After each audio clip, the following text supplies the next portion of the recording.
ദൂരദർശൻ്റെ എല്ലാ പ്രേക്ഷകർക്കും സ്വാഗതം.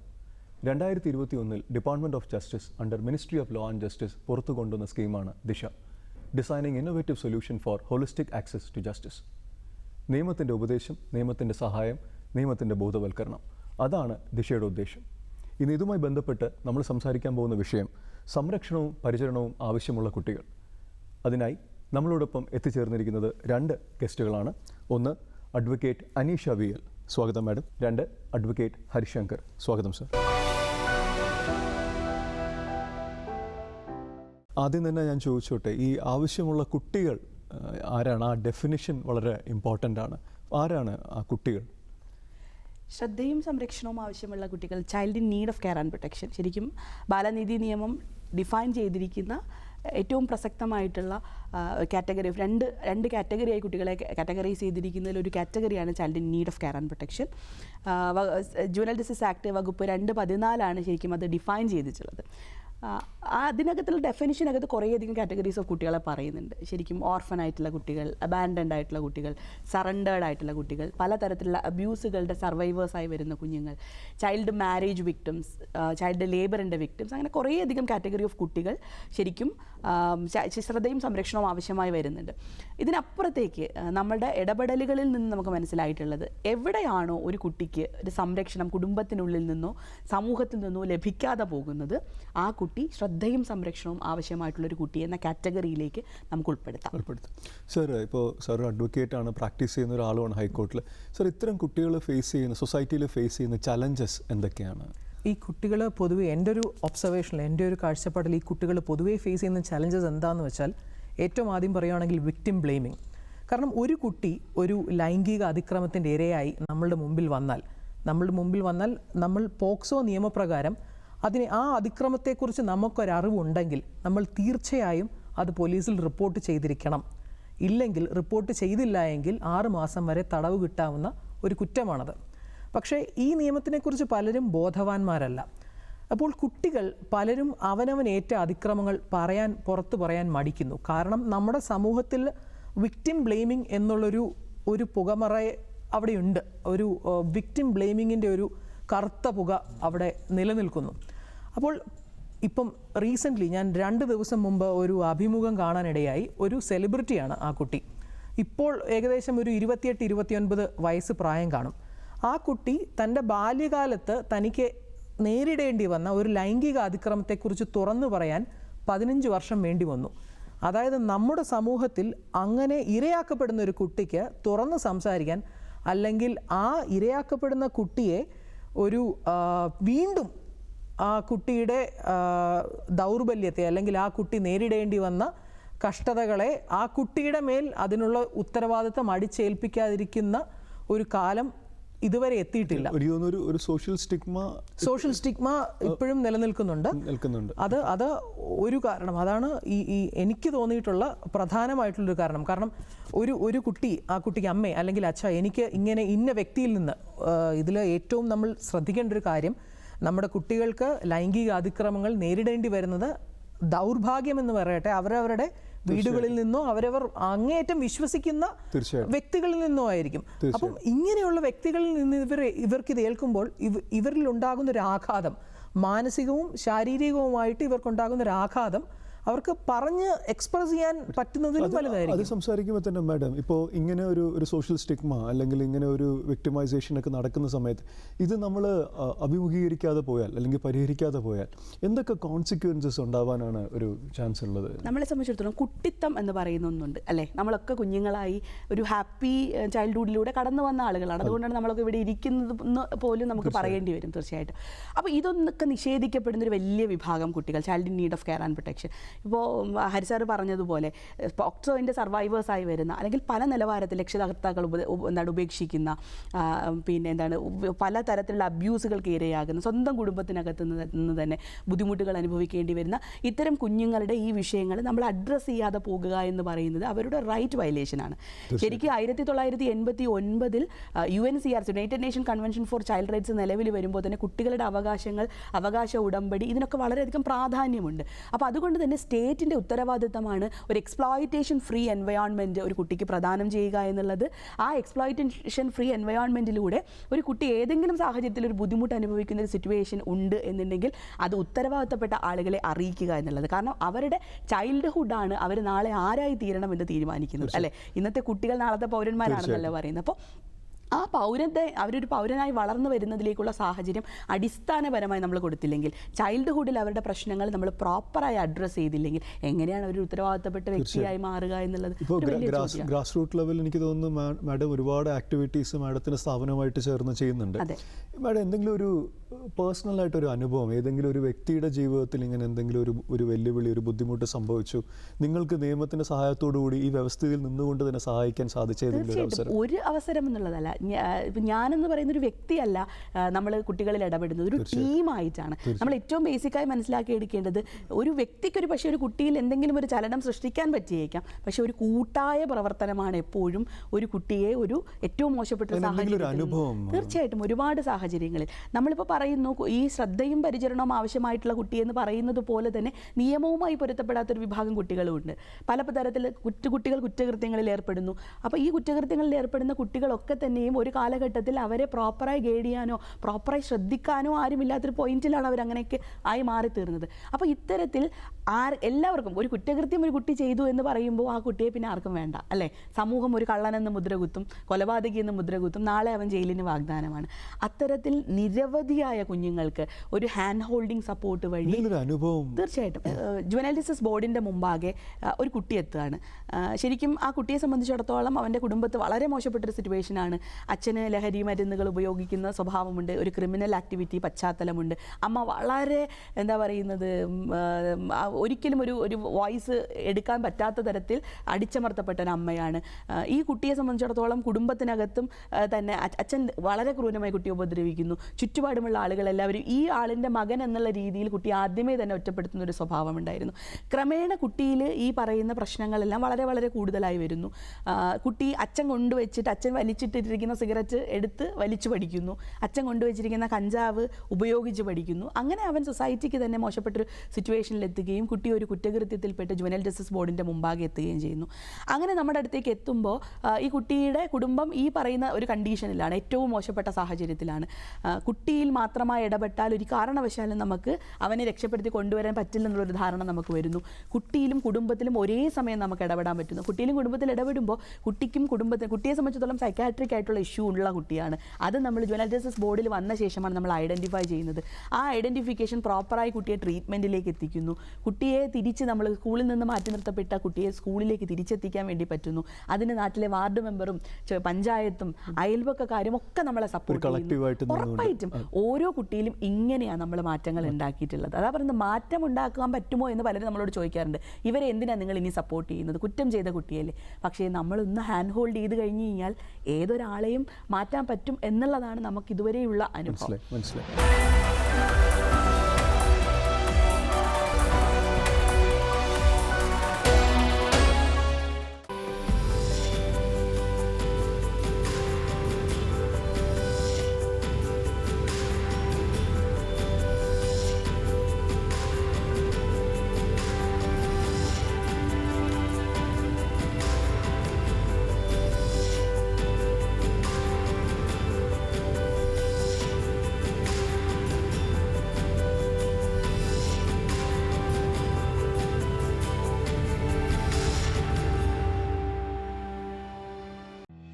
देश भर के 300 से भी अधिक संविधान सभा के सदस्यों की अथक परिश्रम और जोरदार मंथन के बाद भारत के लोगों ने स्वयं को अमृत कलश के रूप में दिया एक नायाब उपहार, संविधान।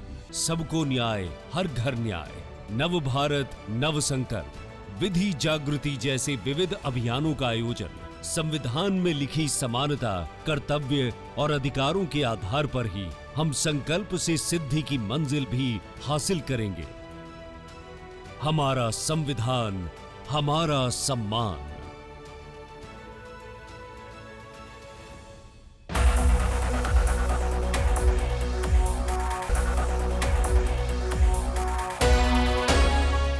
ഈ മാറി നിൽക്കുന്ന കുട്ടികളുടെ എണ്ണം വളരെ കൂടുതലാണ്. ഇപ്പോൾ ദിശയുടെ ഒരു ഉദ്ദേശവും അതുതന്നെയാണ്. ഇപ്പോൾ സാമ്പത്തികമായിട്ടും സാമൂഹികപരമായിട്ടും രാഷ്ട്രീയപരമായിട്ടും ഒക്കെ പിന്നോക്കം നിൽക്കുന്ന വിഭാഗങ്ങളുണ്ടെങ്കിൽ ഇപ്പോൾ പലപ്പോഴും ഒരു ബുദ്ധിമുട്ട് ഒരു വെല്ലുവിളി സംഭവിച്ചു ഒരു കുട്ടിക്ക്, ആ കുട്ടിയുടെ കുടുംബത്തിന് സാമ്പത്തികമായിട്ട് അങ്ങനെ ഒരു സ്ട്രെങ്ത് ഇല്ല. അവർക്ക് ചിലപ്പോൾ ഒരു വക്കീലിനെ പോയി കണ്ടൊരു വക്കീൽ ഫീസ് കൊടുക്കാനുള്ള ഒരു ബുദ്ധിമുട്ടുണ്ടാവും. ചിലപ്പോൾ ഈ കോടതിയായിട്ടുള്ള ചില ഔപചാരികതകൾക്കുള്ള ഒരു പൈസ ഒന്നും തന്നെ ഇല്ലാന്നുണ്ടെങ്കിൽ നമുക്കിത് വേണ്ടാന്ന് വിചാരിക്കും. അല്ലെങ്കിൽ ഇപ്പോൾ അതിനെക്കുറിച്ചുള്ള ഒരു അജ്ഞത അല്ലെങ്കിൽ നിരക്ഷരത, നമുക്ക് എഴുതാനും വായിക്കാനും അറിയില്ല, എന്നാൽ പിന്നെ നമുക്കിതിലേക്ക് പോകണ്ട. അവിടെയാണ് ശരിക്കും ദിശയുടെ ഒരു സിഗ്നിഫിക്കൻസ് വരുന്നത്. ഇപ്പോൾ ടെലി നിയമങ്ങൾ അല്ലെങ്കിൽ ന്യായബന്ധു എന്നൊക്കെ പറയുന്നത് സ്കീമുകൾ നമ്മൾ ഏറ്റവും കൂടുതൽ പ്രയോജനപ്പെടുത്തേണ്ടത് അവിടെയാണ്. പക്ഷേ ഹരി സാർ, എൻ്റെ ഒരു ചോദ്യം എന്ന് പറയുന്നത്, ഇതിപ്പോൾ നമ്മൾ സിസ്റ്റത്തിനെ അപ്രോച്ച് ചെയ്ത കുട്ടികളെക്കുറിച്ചാണ് സംസാരിക്കുന്നത്. ഈ മാറി നിൽക്കുന്ന കുട്ടികളും കുടുംബങ്ങളും ഒരുപാട് പേരുണ്ട്.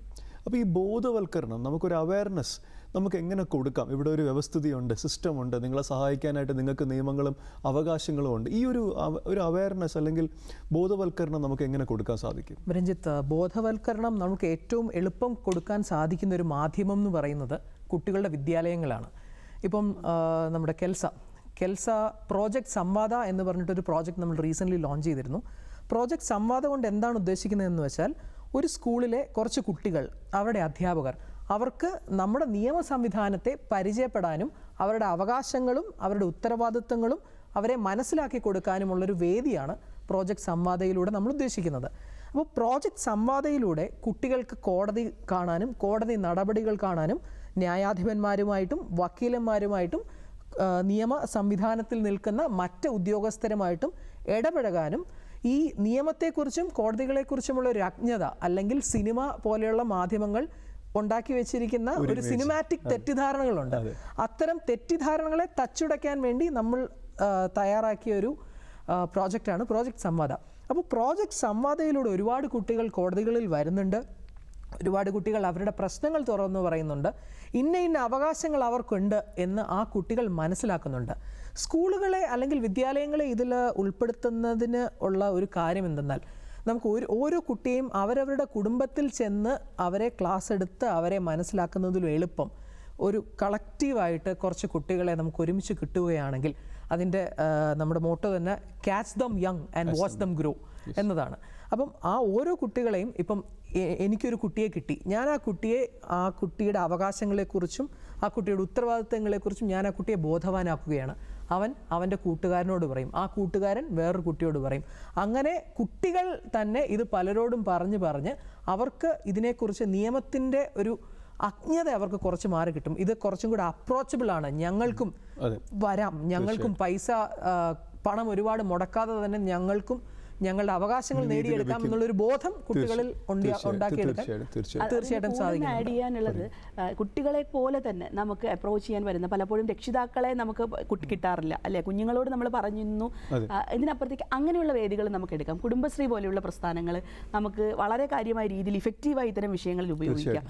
ഒരു വിഷയം ഉണ്ടാകുമ്പോൾ നിങ്ങൾ എങ്ങനെ ഇത് റിപ്പോർട്ട് ചെയ്യണം, അല്ലെങ്കിൽ നിങ്ങൾക്ക് ഇങ്ങനെയൊക്കെ സഹായങ്ങൾ കെൽസ വഴിയാണെങ്കിലും ഡിസ്ട്രിക്ട് ലീഗൽ സർവീസ് അതോറിറ്റി വഴി, ദിശ വഴി, അല്ലെങ്കിൽ ഇതുപോലുള്ള ഒരുപാട് ടോൾ ഫ്രീ നമ്പേഴ്സ് ഉണ്ട്, അല്ലെ?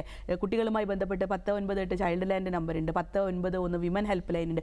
ഇങ്ങനെയുള്ള നിരവധിയായിട്ടുള്ള ഹെൽപ്പ് ലൈൻ, നിങ്ങൾക്കൊരു ആവശ്യം വരുമ്പോൾ ഇത് കമ്മ്യൂണിക്കേറ്റ് ചെയ്യണം എന്നുള്ളത്, മറച്ചു വയ്ക്കുകയോ ഒളിച്ചു വയ്ക്കുകയോ ചെയ്യുന്നത് പരിഹാരമല്ല. തുറന്നു പറയാനും നിങ്ങളുടെ ആവശ്യങ്ങൾ ചോദിക്കാനും നിങ്ങൾക്ക് വേദികളുണ്ട് എന്നുള്ള നിലവാരത്തിൽ നമുക്ക് എവിടെയൊക്കെ അവസരങ്ങൾ കിട്ടുമോ ആ അവസരങ്ങൾ യൂസ് ചെയ്തുകൊണ്ട് കുടുംബശ്രീ പോലെയും അത്തരത്തിലുള്ള പല മാധ്യമങ്ങളെ നമുക്ക് ഉപയോഗിക്കാൻ വേണ്ടി പറ്റണം. ഈ സോഷ്യൽ മീഡിയ വഴി നമുക്കത് ഇതിന് കാര്യമായ രീതിയിൽ ഈ ദിശയും അതുപോലുള്ള എല്ലാ തരത്തിലുള്ള കുട്ടികളുമായി ബന്ധപ്പെട്ട് സ്ത്രീകളുമായി ബന്ധപ്പെട്ടൊക്കെയുള്ള ഇത്തരം ടോൾ ഫ്രീ നമ്പറുകൾക്കും റിക്വയർമെൻറ്റ് ആവശ്യമുള്ള ആളുകളെ സമീപിക്കേണ്ട ആളുകളുമായി ബന്ധപ്പെട്ടിട്ടുള്ള ഡീറ്റെയിൽസും ഒക്കെ ആ നിലവാരത്തിൽ നമുക്ക് പബ്ലിഷ് ചെയ്യാനും പബ്ലിസിറ്റി കൊടുക്കാനും ഒക്കെ പറ്റിക്കഴിഞ്ഞാൽ കൂടുതൽ കേസസ്, അത് ഏർലി ഐഡൻറ്റിഫിക്കേഷൻ നടക്കും. നേരത്തെ സർ ചോദിച്ചതുപോലെ ഇത് നടന്നതിന് ശേഷമല്ലേ നമ്മൾ ഇടപെടൽ നടത്തുള്ളൂ. നടക്കുന്നതിന് മുമ്പ് ഇതെങ്ങനെ ചെയ്യാമെന്ന് ചോദിച്ചു കഴിഞ്ഞാൽ ഒരു കുട്ടി ബുദ്ധിമുട്ട് അനുഭവിക്കുന്ന സാഹചര്യത്തിലൂടെ കടന്നു പോകുന്ന ഏതൊരാൾക്കും മാറി നിന്ന് അവരുടെ ഐഡന്റിറ്റി ഡിസ്ക്ലോസ് ചെയ്യാതെ തന്നെ ഒരു കുട്ടിയെ ചൂണ്ടിക്കാണിക്കാൻ പറ്റും. ഒരു കുട്ടിക്ക് ബുദ്ധിമുട്ടുണ്ട്, നിങ്ങൾക്ക് അവിടെ ഇടപെടാൻ കഴിയുമെങ്കിൽ ഇടപെടൂ എന്ന് സിസ്റ്റത്തോട് പറയാൻ കഴിയുന്ന ഒരു സംവിധാനം. അവിടെയാണ് ഇപ്പോൾ ഈ ബോധവൽക്കരണം നമ്മൾ സംസാരിക്കുമ്പോൾ തന്നെ നിയമത്തിൻ്റെ ബോധവൽക്കരണമാണ് ശരിക്കും ദിശയുടെ ഒരു ഉദ്ദേശം തന്നെ. ഈ പറയുന്ന പോലെ ദേശീയ തലത്തിലും സംസ്ഥാന തലത്തിലും ജില്ലാ തലത്തിലും താലൂക്ക് തലത്തിലും എല്ലാം തന്നെ ലീഗൽ സർവീസ് ഇൻസ്റ്റിറ്റ്യൂഷൻ നെറ്റ്വർക്ക്, അത് നമ്മുടെ 1987 ലീഗൽ സർവീസ് അതോറിറ്റി ആക്ടിൻ്റെ ബേസിലാണ് സെറ്റപ്പ് ചെയ്തിരിക്കുന്നത് തന്നെ. അപ്പോൾ ഒരു എന്താ പറയുക, നിങ്ങൾക്ക് ഒരു ദൂരെ പോയിട്ടൊന്നും ഇത് ആക്സസ് ചെയ്യേണ്ട ആവശ്യമില്ല. ഒരു താലൂക്ക് തലത്തിൽ തന്നെ നിങ്ങൾക്ക് ലഭ്യമാണ്. രണ്ടുപേരുടെ ചോദ്യം, നിങ്ങൾ രണ്ടുപേരും അഡ്വക്കേറ്റ് ആയതുകൊണ്ട് തന്നെയാണ്, ഒരു ലീഗൽ ആംബിറ്റിൽ നിൽക്കുമ്പോൾ ഇവരുടെ അവകാശങ്ങൾ എന്തൊക്കെയാണ് ശരിക്കും? അതിൻ്റെ ആവശ്യം വരാതിരിക്കട്ടെ, പക്ഷെ അങ്ങനെ ഒരു ആവശ്യം വന്നു കഴിഞ്ഞാൽ എന്തൊക്കെയാണ്? കുട്ടികളുടെ അവകാശങ്ങളാണോ? കുട്ടികളുടെ അവകാശങ്ങൾ ഡിസ്ക്രൈബ് ചെയ്യുന്ന ഒരുപാട് നിയമങ്ങൾ നമുക്കിപ്പോൾ ഉണ്ട്. അത് മാഡം പറഞ്ഞ ജുവനൈൽ ജസ്റ്റിസ് ആക്ട് ഉണ്ട്, പോക്സോ നിയമമുണ്ട്. പോക്സോ നിയമം ഇപ്പം വളരെ പോപ്പുലറാണ്, എല്ലാവർക്കും അറിയാമെന്ന് ഞാൻ ഉദ്ദേശിക്കുന്നു. Protection of children from sexual offences act ആണ് പോക്സോ നിയമം. അതുപോലെ തന്നെ ചൈൽഡ് മാരേജ് പ്രൊഹിബിഷൻ ആക്ട് ഉണ്ട്. അതുപോലെ ബാലവേല നിരോധന നിയമമുണ്ട്. അപ്പം ഇങ്ങനെ നിയമങ്ങൾ ഒരുപാട്, കുട്ടികളുടെ അവകാശ സംരക്ഷണത്തിനായി നമ്മുടെ നാട്ടിൽ നിയമങ്ങൾ ഒരുപാടുണ്ട്. പക്ഷേ കുട്ടികൾക്ക് മാത്രമല്ല ഇതിനെക്കുറിച്ചൊരു അജ്ഞത. ഞാൻ വളരെ ഞെട്ടലോടെയും വളരെ സങ്കടത്തോടു കൂടിയും പറയട്ടെ, പല അധ്യാപകർക്കും, പ്രധാന അധ്യാപകർക്ക് പോലും ഇതിനെക്കുറിച്ച് യാതൊരു ധാരണയുമില്ല. അത് വളരെ സങ്കടകരമായൊരു കാര്യമാണ്. പക്ഷേ നമ്മളുടെയൊക്കെ മാഡത്തിൻ്റെയൊക്കെ ഇടപെടൽ, അതുപോലെ ഉള്ള സംഘടനകളുടെ CWC, അതുപോലെ തന്നെ കെൽസ മുതലായ സംഘടനകളുടെ ഇടപെടൽ മൂലം കുറച്ച് മെച്ചപ്പെട്ടു വരുന്നുണ്ട് സാഹചര്യം ഇപ്പോൾ. കുട്ടികളുടെ അവകാശങ്ങൾ നമ്മൾ അതുമായി ബന്ധപ്പെട്ട്, അല്ലെങ്കിൽ അവർക്ക് എന്തൊക്കെയാണ് സിസ്റ്റം സപ്പോർട്ട് ചെയ്യുക എന്ന് പറയുന്നത്, ഒരു കുട്ടിയെ സംബന്ധിച്ചിടത്തോളം child in need of care and protection എന്ന സ്റ്റിപ്പുലേറ്റഡ് ആയി നിൽക്കുന്ന അതിനുള്ളിൽ വരുന്ന കുട്ടികളെ സംബന്ധിച്ചിടത്തോളം ഇത്തരം കുട്ടികളുടെ ഉത്തരവാദിത്വം നിർവഹിക്കുന്ന ജില്ലയിലെ സംവിധാനങ്ങൾ ജില്ലാ ചൈൽഡ് വെൽഫെയർ കമ്മിറ്റികളാണ്. അപ്പോൾ ഇത്തരത്തിലൊരു കുട്ടി, നമ്മൾ നേരത്തെ പറഞ്ഞ കാറ്റഗറിയിലുള്ള ഏതെങ്കിലും ഒരു കുട്ടിക്ക് ഏതെങ്കിലും വിധത്തിലുള്ള ബുദ്ധിമുട്ടുകൾ ഉണ്ടാകുന്ന സാഹചര്യത്തിൽ, അത്തരത്തിൽ ഒരു കുട്ടികൾക്ക് ഒരു സ്ഥാപനത്തിലെ സംരക്ഷണം ആവശ്യമായി വരുമ്പോൾ, ഇനി നിയമപരമായി പറയുമ്പോൾ സ്ഥാപന സംരക്ഷണം എന്നത് ഏറ്റവും ലാസ്റ്റ് റിസോർട്ടാണ്. Institutionalisation is the last resort. ഒരു കുട്ടിയെ കമ്മ്യൂണിറ്റിയിൽ നിർത്തിക്കൊണ്ട് കുട്ടിക്ക് എന്തൊക്കെ ഇടപെടൽ നടത്താൻ പറ്റും എന്നുള്ളതാണ് നമ്മൾ ഏറ്റവും ആദ്യം ചിന്തിക്കേണ്ടത്. അത്തരം ചിന്തകളിലേക്ക് വഴിവെക്കുന്നതിന് വേണ്ടിയിട്ട് നമുക്ക് ചൈൽഡ് വെൽഫെയർ കമ്മിറ്റിയാണ് നമ്മൾക്ക് ഇത്തരത്തിലുള്ള കുട്ടികളുടെ റീഹാബിലിറ്റേഷൻ, അല്ലെങ്കിൽ അത്തരം കുട്ടികളെ ഏത് നിലവാരത്തിലേക്കാണ്, ഏതൊക്കെ സംവിധാനങ്ങളിലൂടെ കടത്തിവിടണം എന്ന് തീരുമാനിക്കുന്ന അതോറിറ്റി ചൈൽഡ് വെൽഫെയർ കമ്മിറ്റിയാണ്. ഇനി അതോടൊപ്പം കുട്ടികളുടെ അവകാശ ലംഘനങ്ങൾ വരുമ്പോൾ നമ്മൾ പറയുന്ന ബേസിക് ആയിട്ട് UNCRC പറയുന്ന basic 4 rights, survival right, developmental right, protection right and participation right. ഈ റൈറ്റിനകത്തുള്ള വയലേഷൻ വരുമ്പോൾ അതിനുവേണ്ടി അത്തരം റൈറ്റ് വയലേഷൻ ഇടപെടുന്നതിന് വേണ്ടിയിട്ട് ബാലാവകാശ കമ്മീഷൻ രൂപീകരിച്ചിട്ടുണ്ട്. ദേശീയ തലത്തിലും സംസ്ഥാന തലത്തിലും. കേരള സംസ്ഥാന ബാലാവകാശ സംരക്ഷണ കമ്മീഷൻ ഉൾപ്പെടെ കുട്ടികളുമായി ബന്ധപ്പെട്ട് ഇത്തരം വിഷയങ്ങൾ, റൈറ്റ് വയലേഷൻസ് വരുമ്പോൾ, ഉദാഹരണം നമ്മൾ അതിനകത്ത് അധ്യാപകരുടെ കാര്യം പറഞ്ഞപ്പോൾ ഞാൻ പറയുകയാണ്, ഒരു കുട്ടി സ്കൂളിനകത്തൊരു ബുദ്ധിമുട്ടുണ്ടാകുന്ന ഒരു സിറ്റുവേഷൻ ഉണ്ടായി കഴിഞ്ഞ് കഴിഞ്ഞാൽ കുട്ടിയെ TC കൊടുത്ത് വിടുകയാണ്, അല്ലേ? അത് ശരിക്കും നിയമപരമായ RTEയുടെ വയലേഷനാണ്. 6 to 14 കാറ്റഗറിയിലുള്ള ഒരു കുട്ടിക്ക് നിർബന്ധിത വിദ്യാഭ്യാസം കൊടുക്കുമ്പോൾ പ്രശ്നബാധിതരായ കുട്ടികൾ മാറി നിൽക്കട്ടെ എന്നൊരു കൺസെപ്റ്റ്. ഒരിക്കലും നമുക്ക് ഒരു പ്രശ്നക്കാരായിട്ടുള്ള കുട്ടിയെ പഠിപ്പിക്കാൻ താല്പര്യമില്ല എന്നുള്ളത് എല്ലാവരെയും അടച്ചാക്ഷേപിക്കുന്നതൊന്നുമല്ല, ഇത് കണ്ടുവരാറുണ്ട്. അതായത് കുട്ടിക്ക് ഉണ്ടാക്കുന്ന ഒരു ട്രബിളിൻ്റെ പരിഹാരം കുട്ടിയെ സ്ഥാപനത്തിൽ നിന്ന് മാറ്റുക എന്നതിലേക്കാണ്. അതായത് കുട്ടിയെ ഒഴിവാക്കി നിർത്തുക ആണ്. അവരെ ചേർത്ത് നിർത്തിക്കൊണ്ട് ഇവർക്ക് എന്താണ് പ്രശ്നം, ഒരു കുട്ടിയും ബോധപൂർവം ഒരു സ്ഥലത്ത് പ്രശ്നമുണ്ടാക്കില്ല എന്ന ബേസിക് ആയിട്ടുള്ളൊരു എഡ്യൂക്കേഷൻ നമുക്കുണ്ടാവണം. അവൻ എന്തെങ്കിലും ബുദ്ധിമുട്ട് കാണിക്കുന്നുണ്ടെങ്കിൽ എന്തുകൊണ്ട് നമ്മൾ കാണിച്ചില്ല? നമ്മുടെ ആ ഒരു പീരീഡിൽ നമുക്കതിനുള്ള സാഹചര്യം ഉണ്ടായിരുന്നു. ഈ കുട്ടിക്ക് അത് ഇല്ലാത്തത് കൊണ്ടായിരിക്കില്ലേ? അപ്പോൾ അവൻ എവിടെയാണ് പ്രശ്നം? അവൻ്റെ കുടുംബത്തിലാണോ പ്രശ്നം? വ്യക്തിപരമായി നമ്മുടെ ഒരുപാട് കുട്ടികളിൽ സൈക്കോളജിക്കൽ ഇഷ്യൂസ് ഉണ്ട്, ബിഹേവിയറൽ ഇഷ്യൂസ് ഉണ്ട്. ക്ലാസ്സിൽ ഒരു കുട്ടിക്ക് ഇരുന്ന് പഠിക്കാൻ പറ്റുന്നില്ലെങ്കിൽ അത് അവൻ്റെ കുഴപ്പമല്ലെന്നുള്ള കാര്യം നമുക്ക് തിരിച്ചറിയാൻ പറ്റണം. അപ്പോൾ ഇത്തരത്തിൽ ഒരുപാട് പ്രശ്നങ്ങളെ അഡ്രസ്സ് ചെയ്യുക എന്നുള്ളതും, ഈ അഡ്രസ്സ് ചെയ്യുന്നതിന് ഇവിടെ സംവിധാനങ്ങൾ ഉണ്ട് എന്നുള്ള തിരിച്ചറിവ് അവരുടെ ഏറ്റവും ആദ്യത്തെ റൈറ്റാണ്.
मेरा नाम गीता है। मैं छेड़छाड़ से परेशान हूँ, मेरी मदद कीजिए। भारत में कई ऐसे कानून हैं जो महिलाओं एवं बच्चों के सशक्तिकरण एवं संरक्षण के लिए बनाए गए हैं। अगर आपको और सहायता की जरूरत है तो कानूनी सलाह के लिए लीगल एडवाइस को चुनें और कोर्ट में वकील के प्रतिनिधित्व के लिए लीगल असिस्टेंस पर क्लिक करें। अगर आपको अब भी किसी मानवीय सहायता की जरूरत है तो आप हमारे इस टेली फैसिलिटेशन सर्विस के तहत IVRS बेस्ड हेल्पलाइन सॉल्यूशन को चुन सकती हैं। इसके लिए आप 14454 डायल करें। धन्यवाद।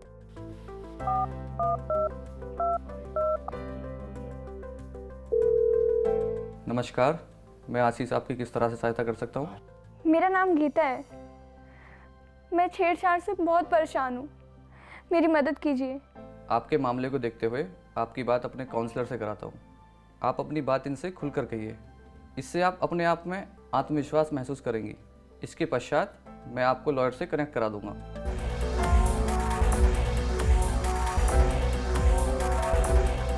लोगों तक न्याय की पहुंच को और आसान करने के लिए न्याय विभाग भारत सरकार की पेशकश न्याय सेतु, एकदम गोपनीय और सुरक्षित माध्यम। न्याय सेतु एक ऐसा प्लेटफॉर्म जहां कानूनी जानकारी, टेली लॉ और न्याय बंधु की सभी सेवाओं का है समागम।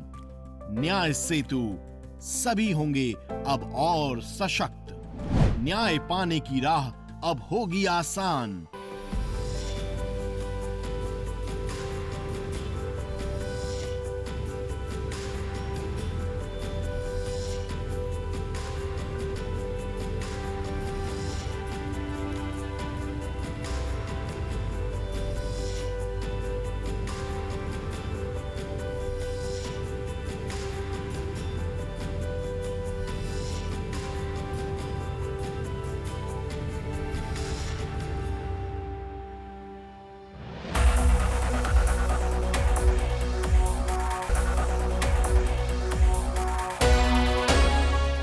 ഇപ്പോൾ നേരത്തെ ഹരിസാറ് പറഞ്ഞല്ലോ ഈ സ്കൂൾ തലത്തിലുള്ളൊരു ബോധവൽക്കരണം പ്രത്യേകിച്ച് അത് ആവശ്യമുള്ളത് അധ്യാപകർക്കാണ്. കാരണം കുട്ടികൾക്ക് അത്രയും ഒരു പ്രായമൊന്നും ആയി കാണത്തില്ല. അത് എങ്ങനെ നമുക്ക് ചെയ്തെടുക്കാൻ സാധിക്കും ഈ അധ്യാപകർക്കിടയിൽ ഇങ്ങനെ ഒരു ബോധവൽക്കരണം? ഇപ്പോൾ മാഡം നേരത്തെ പറഞ്ഞാൽ ഈ ഡിസ്കണ്ടിന്യൂവേഷൻ, ശരിക്കും പറഞ്ഞാൽ ഡിസ്കണ്ടിന്യൂവേഷനാണ് ഏറ്റവും വലിയ ക്രൂരത എന്ന് വിശ്വസിക്കുന്ന ഒരാളാണ് ഞാൻ. അപ്പോൾ ഈ അധ്യാപകർക്കിടയിൽ നമുക്ക് ഈ ഒരു ബോധവൽക്കരണം വളരെ സ്ട്രോങ് ആയിട്ട് ഒരു ഗ്രാസ് റൂട്ട് ലെവലിൽ നമുക്കിത് എങ്ങനെ ചെയ്യാൻ സാധിക്കും? എൻ്റെ ഒരു വ്യക്തിപരമായ അഭിപ്രായം പറയുകയാണെങ്കിൽ അധ്യാപകരെ അധ്യാപകരാക്കുന്ന പരിശീലനങ്ങളുണ്ടല്ലോ, ആ പരിശീലനങ്ങളിൽ അവരുടെ കരിക്കുലത്തിൽ ഈ ചൈൽഡ് പ്രൊട്ടക്ഷൻ ലോസ് അല്ലെങ്കിൽ ബാലാവകാശ നിയമങ്ങൾ അല്ലെങ്കിൽ കുട്ടികളെ എത്തരത്തിൽ ഇങ്ങനെ നിയമവുമായിട്ട് തെറ്റി നിൽക്കുന്ന കുട്ടികളെ അല്ലെങ്കിൽ നിയമത്തിൻ്റെ സംരക്ഷണവും കരുതലും ആവശ്യമുള്ള കുട്ടികളെ ഏത് രീതിയിൽ അവർ കൈകാര്യം ചെയ്യണം എന്നുള്ള കാര്യത്തിൽ അവർക്ക് കുറച്ചും കൂടെ പരിശീലനം നൽകേണ്ടതാണ്. ഇപ്പം child in conflict with law and child in need of care and protection, അങ്ങനെ രണ്ട് കാറ്റഗറി ആയിട്ടാണ് നമുക്ക് ജുവനൈൽ ജസ്റ്റിസ് നിയമത്തിൽ കുട്ടികളെ തരംതിരിച്ചിരിക്കുന്നത്. എന്നാൽ ഈ child in conflict with law എന്ന് പറയുന്ന കുട്ടിയും ശരിക്കും പറഞ്ഞാൽ child in need of care and protection തന്നെയാണ്. കാരണം എന്തുകൊണ്ട് ഒരു കുട്ടി കുറ്റകൃത്യങ്ങളിലേക്ക് നീങ്ങുന്നു, എന്തുകൊണ്ട് അവനിൽ അല്ലെങ്കിൽ അവളിൽ ഒരു കുറ്റവാസന ഉടലെടുക്കുന്നു എന്നുള്ളത് പഠിക്കേണ്ട വിഷയം തന്നെയാണ്. അത് അധ്യാപകർ അറിഞ്ഞിരിക്കണം. ആ കുട്ടികളെ ഈ പറഞ്ഞതുപോലെ ഒരു സ്മാർത്ഥ വിചാരണ ചെയ്യാതെ അവർക്ക് വേണ്ട, കാരണം ഞാനത് പലപ്പോഴും കണ്ടിട്ടുണ്ട്. പല കുട്ടികളും ഈ എസ്പെഷ്യലി കൗമാര പ്രായത്തിലുള്ള കുട്ടികൾ പലർക്കും അവർക്ക് പ്രണയബന്ധങ്ങളും അങ്ങനത്തെ അതുമൂലമുണ്ടാകുന്ന ശാരീരികമായിട്ടുള്ള ബന്ധങ്ങളും കാര്യങ്ങളുമൊക്കെ ഉണ്ടാകാറുണ്ട്. ഇങ്ങനെ പെട്ടുപോകുന്ന കുട്ടികളെ എന്താണ് സാധാരണഗതിയിൽ നമ്മുടെ സ്കൂളുകളിൽ ചെയ്യപ്പെടുന്നതെന്ന് വെച്ചാൽ അവരെ എന്താ പറയുക, അവരെ ഒരു സദാചാര വിചാരണയ്ക്ക് വിധേയരാക്കാറുണ്ട് പലപ്പോഴും. അപ്പം അങ്ങനെയുള്ള ഒരു ദുസ്സഹമായ സാഹചര്യങ്ങളിലോട്ട് കുട്ടികളെ തള്ളിവിടാതെ ആ കുട്ടികളെ എങ്ങനെ ഡീൽ ചെയ്യണം എന്ന് അധ്യാപകരെ പഠിപ്പിക്കേണ്ടിയിരിക്കുന്നു. ഒരു പോയിന്റാണ്. എങ്ങനെയാണ് ദിശയ്ക്ക് ഇവരെ സഹായിക്കാൻ സാധിക്കുന്നത് മാഡത്തിൻ്റെ അഭിപ്രായത്തിൽ? ദിശ പോലെയുള്ള സംവിധാനങ്ങൾ വഴി ഇപ്പോൾ ഈ പറയുന്ന പോലെ നിയമം അറിയാത്തത് കൊണ്ടോ അല്ലെങ്കിൽ ഒരു നിയമസഹായം ലഭിക്കാത്തത് കൊണ്ട് ഒരു ജെനുവിനായി ഒരു ജസ്റ്റിസ് ഡിനേ ചെയ്യുക എന്ന് പറയുന്ന ഒരു അവസ്ഥ നമ്മുടെ നാട്ടിൽ ഉണ്ടാകാൻ പാടില്ല. അപ്പോൾ ഏതെങ്കിലുമൊക്കെ സാഹചര്യങ്ങളിൽ ഇത്തരത്തിൽ ബുദ്ധിമുട്ട് അനുഭവിക്കുന്ന ആളുകളെ സംബന്ധിച്ചിടത്തോളം ഒരു നിയമ സംരക്ഷണം ആവശ്യമായി വരുന്ന സാഹചര്യത്തിലാണ് ഇത്തരം പ്ലാറ്റ്ഫോമുകളെ ഉപയോഗിക്കേണ്ടി വരുന്നത്. അപ്പം വളരെ മാസമായി നമ്മളിതിൻ്റെ ഇങ്ങനെ ഒരു സംവിധാനമുണ്ട് എന്നുള്ള നിലവാരത്തിലുള്ള ഓറിയൻറ്റേഷനുകൾ താഴെത്തട്ടിലേക്ക് കൊടുക്കുമ്പോൾ ആളുകൾക്ക് എനിക്കിപ്പം ഒരു അഡ്വക്കേറ്റിനെ അഫോർഡ് ചെയ്യാൻ കഴിഞ്ഞില്ലെങ്കിൽ പോലും ഒരു ഇനിഷ്യൽ ലെവലിലെങ്കിലും ഒരു വിഷയത്തിൽ എന്ത് ചെയ്യണം എന്നറിയാതെ പകച്ചു നിൽക്കുന്ന ഒരു സാഹചര്യത്തിൽ ഒരു ഹെൽപ്പ് നമുക്ക് കിട്ടാനുള്ളൊരു സാധ്യതയുണ്ട്. ഈ ഹെൽപ്പ് ലൈനുകളൊക്കെ ആ നിലവാരത്തിലാണ് നമ്മളെ സഹായിക്കുന്നത്. വാട്ട് ഈസ് നെക്സ്റ്റ് എന്ന് പറയുന്നൊരു ചോദ്യം പലപ്പോഴും നമുക്കറിയില്ല. ഇനി ഇങ്ങനൊരു സംഭവം ഉണ്ടായിപ്പോയി, എനിക്ക് നമ്മൾ പലപ്പോഴും ആളുകളോട് ചോദിക്കുമ്പോൾ അതിനകത്ത് ഏറ്റവും പ്രധാനപ്പെട്ട ഒരു കാര്യം ഈ ഡിലേ വരാറുണ്ട്. പലപ്പോഴും പോക്സോ പോലെയുള്ള കേസുകളിലാണെങ്കിൽ പോലും റിപ്പോർട്ടിങ്ങിന് ഡിലേ വരുന്നുണ്ട്. അപ്പോൾ പലപ്പോഴും നമ്മളതിൻ്റെ വിശ്വസനീയതയെ ചോദ്യം ചെയ്യും, അല്ലേ? ഇത്രയും നാൾ കഴിഞ്ഞ ശേഷം എങ്ങനെയാണ് ഇപ്പോൾ ഇത് പുറത്തു വന്നത് എന്നുള്ളത് നമ്മൾ മനസ്സിലാക്കിയിരിക്കേണ്ട കാര്യം, ഇത്രയും നാൾ എനിക്കത് പറയാനുള്ളൊരു കോൺഫിഡൻസ് ഇല്ലാത്തൊരു പോയിന്റിൽ എവിടെ നിന്നോ എനിക്കത് കിട്ടി. ഒരു പക്ഷേ ഇതൊരു ഹെൽപ്പ് ലൈൻ ആയിരിക്കാം, അല്ലേ?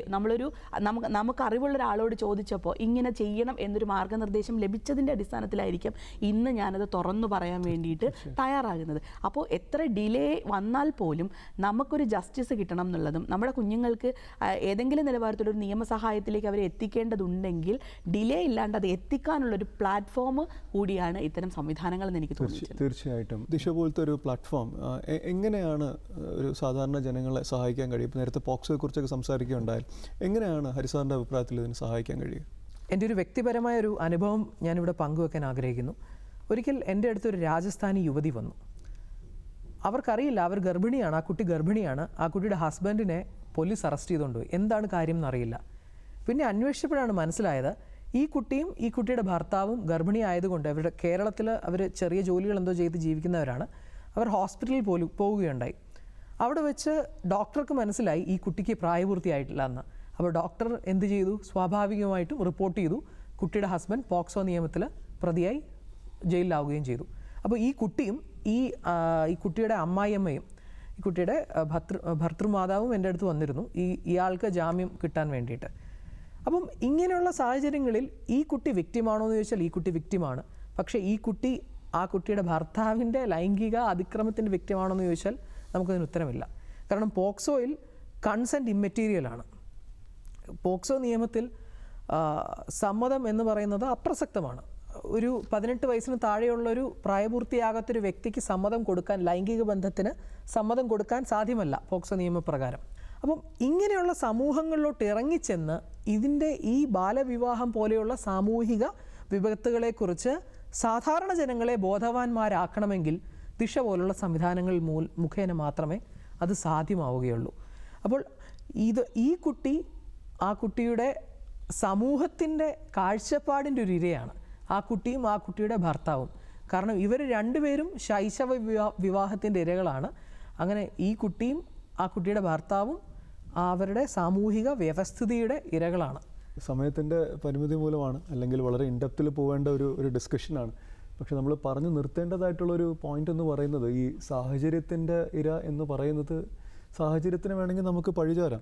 ആ സാഹചര്യം കഴിഞ്ഞാൽ പിന്നെ ആ കുട്ടിയുടെ ഉത്തരവാദിത്വം നമ്മുടെ എല്ലാവരുടെയാണ് തീർച്ചയായിട്ടും. കാരണം ഒരു നോർമൽസിയിലേക്ക് ആ കുട്ടിയെ തിരിച്ചു കൊണ്ടുവരിക എന്നുള്ളത് നമ്മുടെ എല്ലാവരുടെയും മനഃപൂർവ്വമായൊരു ഉത്തരവാദിത്വമാണെന്ന് എനിക്ക് പലപ്പോഴും തോന്നിയിട്ടുണ്ട്. അപ്പോൾ എന്തായാലും നിങ്ങളുടെ രണ്ടുപേരുടെയും വിലയേറിയ സമയത്തിനും നിങ്ങളുടെ അനുഭവങ്ങൾക്കും ഒരുപാട് നന്ദി. മറ്റൊരു സാഹചര്യത്തിൽ നമുക്ക് ഇതേപോലെ ഒരുമിച്ചിരുന്ന് സംസാരിക്കുവാൻ സാധിക്കട്ടെ. എല്ലാ പ്രേക്ഷകർക്കും നന്ദി.